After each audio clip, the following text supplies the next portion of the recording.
સુરતના બેસ્તાન વિસ્તારમાં પોલીસની સત્કાર અને સંવેદનશીલ કામગીરીનું એક સહનીય ઉદાહરણ સામે આવ્યું છે.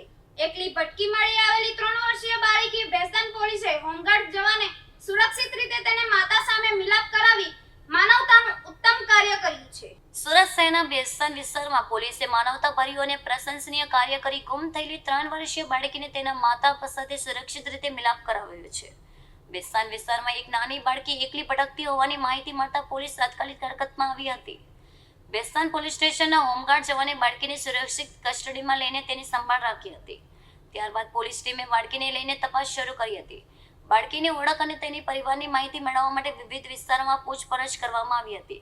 સાથે જ આસપાસના લોકો અને સ્થાનિક સૂત્રોની મદદ પણ લેવામાં આવી હતી. પોલીસની સતત મહેનત અને સતર્કતાના પરિણામે બાળકીની માતા સુધી પહોંચવામાં સફળતા મળી હતી. બાળકીને જોઈ માતાની આંખમાં ખુશીના આંસુ આવી ગયા હતા. લાંબા સમયથી પોતાની દીકરીની શોધમાં રહેલી માતાએ પોલીસનો આભાર વ્યક્ત કર્યો હતો. સમગ્ર ઘટનામાં પોલીસની ઝડપી અને સંવેદનશીલ કામગીરીને લોકો દ્વારા પ્રશંસા કરવામાં આવી રહી છે. બેસ્તાન પોલીસ સ્ટેશનની ટીમે માનવતાનું ઉત્તમ ઉદાહરણ પૂરું પાડ્યું હોવાનું સ્થાનિકોએ જણાવ્યું હતું.